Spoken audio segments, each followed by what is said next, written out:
กาตชายสบายดีเบิดสุขคนเนาะมื้อนี้ก็ได้เดินทางมาบ้านทงวายเนาะก็มานัดทางครอบครัวที่ทุกข์ยากเพราะว่า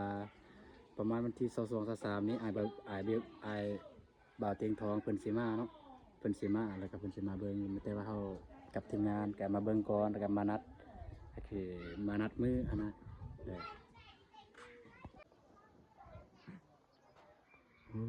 พี่น้องเอ้ยอันนี้แค่ลังนึงเลยพี่น้องเอ้ยที่ทีมงานเฮาได้อันนี้นะถ่ายสบายดีนะสบายดีสบายดีถ่ายสบายดีเด้อเป็นไหนเห็นตานี่ไม่ได้เห็นตาเลยพี่น้องห่อนให้มาก็เบาตูนเลยครับเบาเจ็บเห็นเนาะมาเลาะบานทำไว้มีขาแดงเนาะมีกองเป็นต้นเจอกันเถอะเบาตูนข้าวเบียดเลยไปดูไปส้มต้นบดเลยไปเดินทางต่อพี่น้องเอ้ยยังอีกประมาณจากหลังเบาเจ็บยังไล่ปะพี่น้องจะเบาเจ็บพาทีมงานไปแต่ละหลังเฮือนพี่น้องเอ้ยก็คือว่าแล้วไปหานัดทางเจ้าของเฮือนมาว่าหนักจักคนมาว่าหนักได้ไงแปะ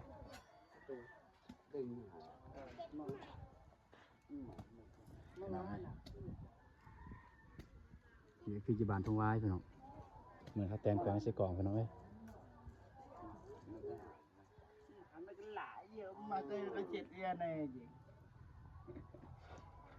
อันนี้แม่นลังหนึ่งป่ะ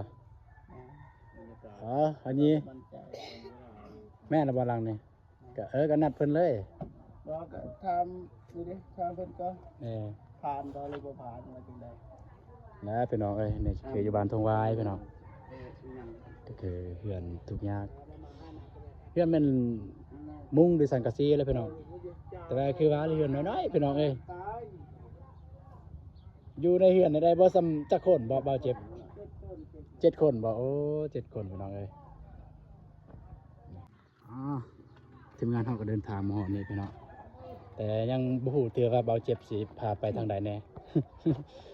เพื่อนก็ใกล้ๆพุ่นพี่น้องย่างเลาะทั่วบ้านนี่เบิดมือก็สิบ่ทั่วดอกบ้านนี่เนาะบ้านใหญ่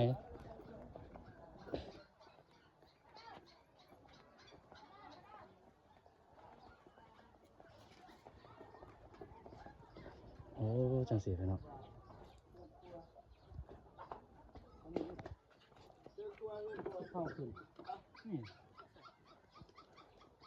มันเป็นเฮือนหลังนี่บ่ว่าเจ็บ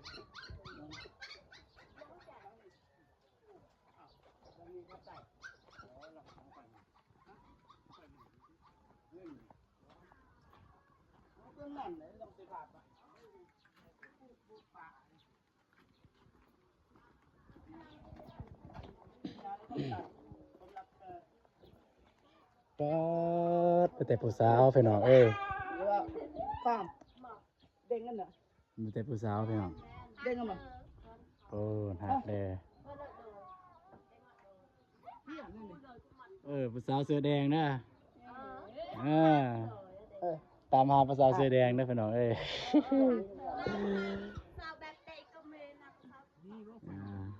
อยู่ไสแม่แล้วบ่เหือนเพื่อนแม่นเพื่อนไผเพื่อน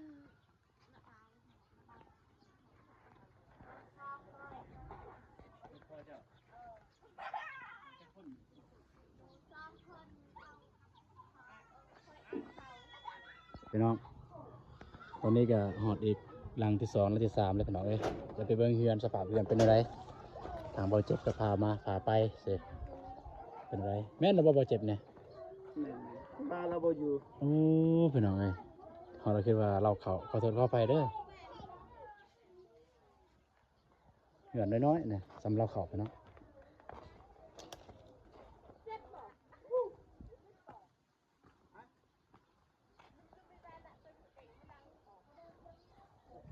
นี่พี่น้องคิดว่าเราเขาได้พี่น้องเอ้ยโมเมนต์เราเขาเด้อพี่น้องเอ้ย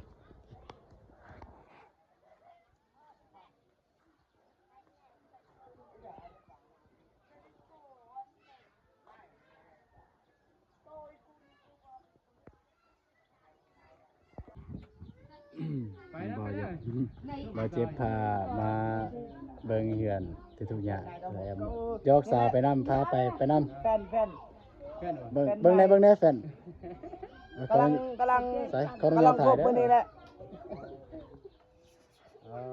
คลิปนี้มี ภาษาบาเจ็บ บ่มีสาระเลย ไป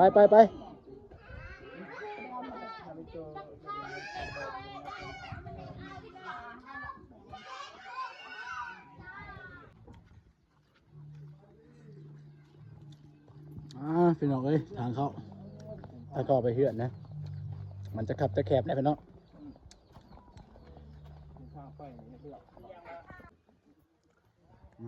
พี่น้องเอ้ยอันนี้ก็แม่นบ่เจ็บเฮือนนี่แม่นบ่โอ้นี่พี่น้องเอ้ยเฮือน อันไหน เดี๋ยวจะไปฟัง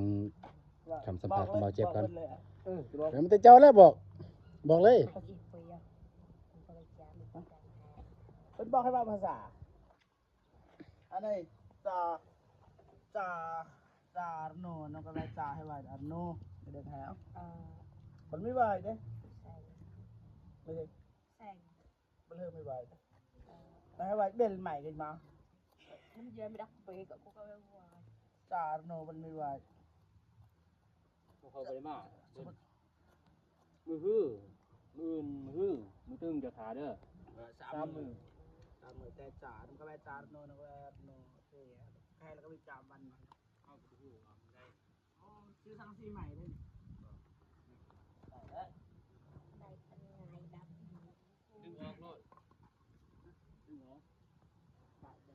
ทั้งสี่แล้วสภาพเฮือนพี่น้องเอ้ยแต่ว่ามืออื่นมือฮื้อนี่แล้วเสด็จมาเนาะตัวนี้เอาออกแล้วออกเลยตัวนี้เอามารู้สึกจังไดเนี่ยที่มีคนที่จะมาซอยเรือกับบ่ลายดอกก็มีส่งเสื้อบ่จังซี่เนาะรู้สึกจังไดนะ ดีใจ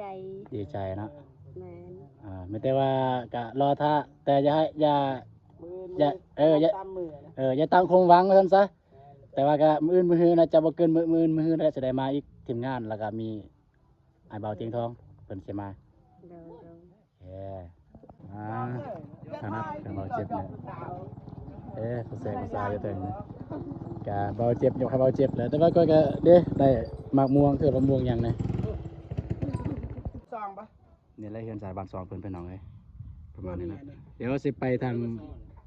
ใหม่ต่อ เพื่อนข้าเวียกอะคอจะมีอะไรอยู่ นี่อีกหลังพี่น้องเลยเพื่อนที่ทีมงานเขาสีมา นะฮะก็ไปจับได้ ใน ไง 2-3 มื้อข้างหน้าเนาะประมาณอีก2-3 มื้ออีกหลังหนึงตอนนี้เบาเจ็บกำลังเป่าครับเพราะว่าเจ้าของเฮือนไม่ได้อยู่นะพี่น้องเจ้าของเฮือนไปสวนแต่เบาเจ็บเบานำพี่น้องอยู่นี่นัดเพิ่นมื้อเราจะได้ลงมาอีก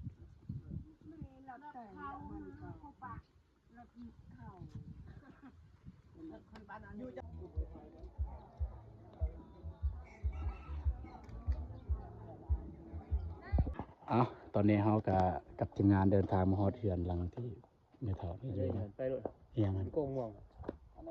ยี่โคงแปลกข้าวอยู่บนฟ้า ไปกับไอ้บ่าวอนุงกัน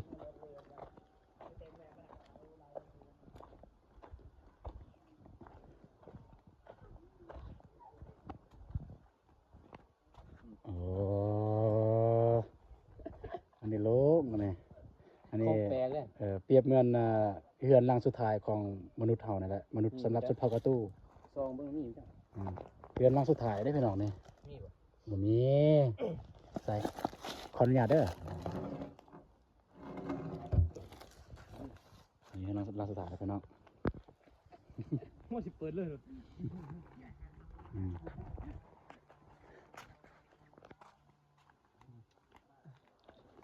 สี่ 14เอ้าทักทายสบายดี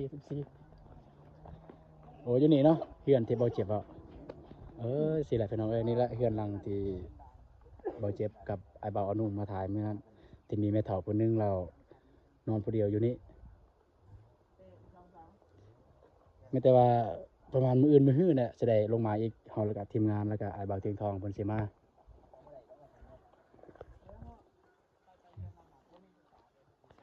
ก็บอกเขาแต่ว่าบ่มีไฟฟ้าอย่าง จะได้เว้ากันหรอบ่ บอกแล้ว เรียบร้อยแล้วเนาะแต่ว่า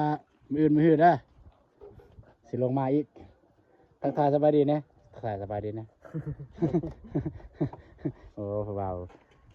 อยากอายอยากเขินพี่น้องเอ้ยอันนี้กำลังนึงพี่น้องเอ้ยเพื่อนที่เบาเจ็บผ่ามาแต่บ่ฮู้ว่ามันสิผ่านหรือบ่สำหรับการที่จะให้ทางไอ้บ่าวถือทองเพิ่นสิมาซอยเรือเนาะแต่เป็นจังได๋ก็สิถ่ายให้เบิ่งพี่น้องสภาพเรือนสารบาน2ของเพิ่นมันประมาณนี้พี่น้องเบาเจ็บกำลังเดี๋ยวสิถ่ายอ้อมหอบก่อนพี่น้องสำหรับเพื่อนครัวกับเพื่อนใหญ่ก็ติดกันเลยพี่น้องบอลเฮ็ดกินกับบอลนอนก็ติดกันเลยเพื่อนครัวเพิ่นจะแอมด้วยไม้เหี้ยพี่น้องแล้วก็มุงด้วยกระสอบหรือผ้าบัดพี่น้อง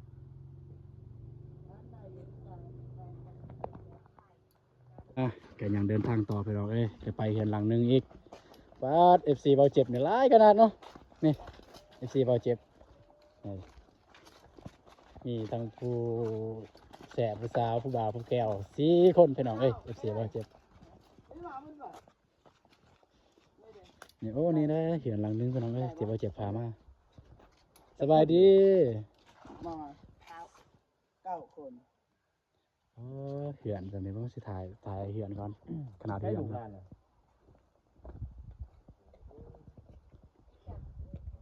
สวัสดีสบายดีเด้อ FC ทางเข้ามาติดตามในรับชมกันนะ ขออนุญาตถ่ายข้างในได้เป็นหน่อยเลย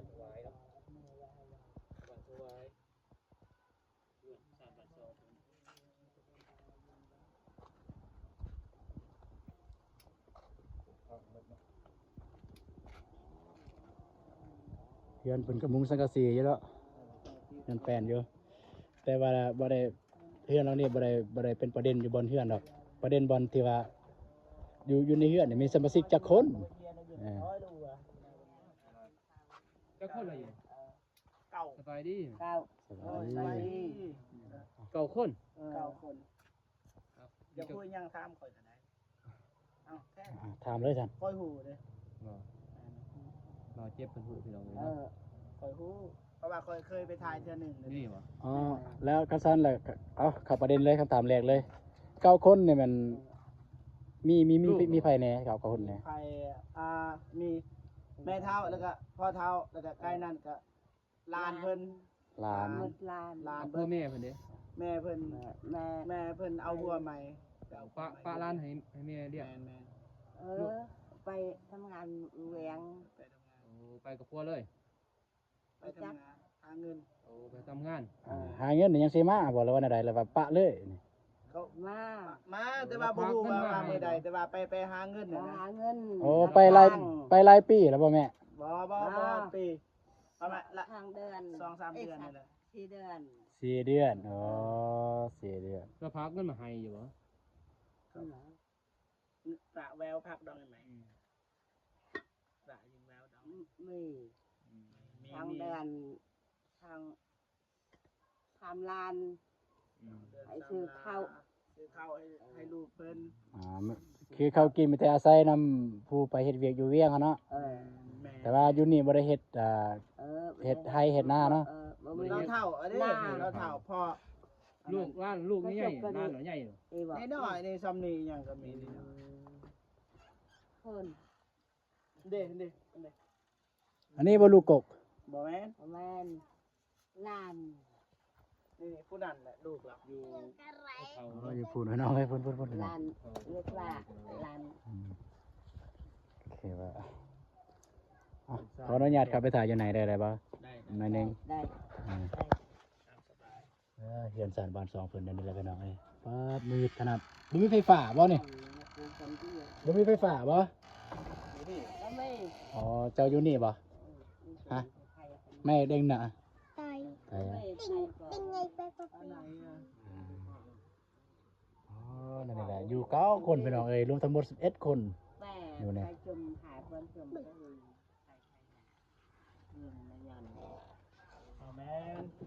อันนี้ก็ดักก็เข้าไปอันหนึ่งเอาไง ง่ายไผ่ง่าย ตอนน้ำเข้าบ่ ตอนน้ำเขาคอนเขาบ่มี ก็มี ไฟบ่มีเป็นตอนเขา คอเอาแม่อันนี้ เฮ็ดให้เฮ็ดหน้าเนาะพอ เอาเลยเอาไปบ่ได้บ่สบายดินดอนต้นหญ้าบ่มี ก็มีตอนก็มี อันดีดินไผแม่ เดี๋ยวมันเดอะๆไปยืนรอให้กองมันได้กับอัด เดินเท้า มันก็ เขา โอ้นี่แล้วนั่นดูเพิ่น เอ เนาะ อ ซื้อจังได๋ล่ะ เขา เนาะ เออ ฮะ เออ สิโอบ่ เออทางไอ้หนอง จักคน บ่แม่นตื่นแต่นอนบ่น่ะ ชื่อช่างคนไอ้หนอง บ่ได้ซื้อขนมทำให้ได้น้อย ไม่แต่ หก ไม่แต่ อันหลาน เลี้ยงลูกอัน เออ 6คนเนาะ เออ สองเขาเลี้ยงหลานเนาะ6คน เออ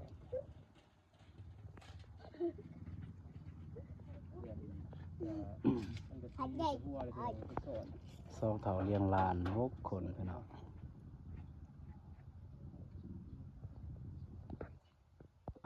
ตอนนี้ทีมงานเฮากับทีมงานก็เดินทางมาฮอดบ้านอาลีงแล้วพี่น้องเมื่อกี้นี่อยู่บ้านทงไว้เพราะว่าเฮาก็ได้เลาะบอกแต่ละราคาเฮือนเนาะได้นัดได้หยังกันนั่นแหละเพราะว่ามื้ออื่นก็ไอ้บ่าวตีทองเพิ่นสิมาเนาะก็นี่เฮาก็มาฮอดบ้านอาลีงแล้วพี่น้องก็คือเฮือนหลังนี้พี่น้องเอ้ยนี่พี่น้องเอ้ยทางไอ้บ่าวเอานงกับบ่าวเจ็บนี่ก็ได้เว้ากับอันนี้แหละพี่น้อง ยังบ่ฮู้แล้วก็มีแต่ว่าอยู่ นั่นเลย จ้ามันน้ำจ้าชนกมากับคนจ้า จารโนเรีย ไม่หายต้องเถิดบีที่ตัว บัลบิก นึกว่าสักกี่บาทคนไว้ทับจ้าทีเดียวบีจะไปไม่บนจะจ้า ระบาคาเวีย อันวันยังแบบดำก็ไม่เฟ้อยู่ก่อนก็ให้เลือไอ้นี่เป็นเลือ มาแมนเด้อีไงเด้การรายสุอันสุวงหยับมัน คือ การแรง คลิปก่อนก็ได้ถ่ายแล้วพี่น้อง ว่าจะลงกองวายก่อน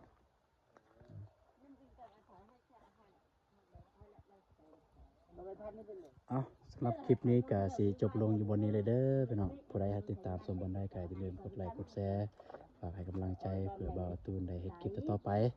เนาะขอขอบใจเด้อ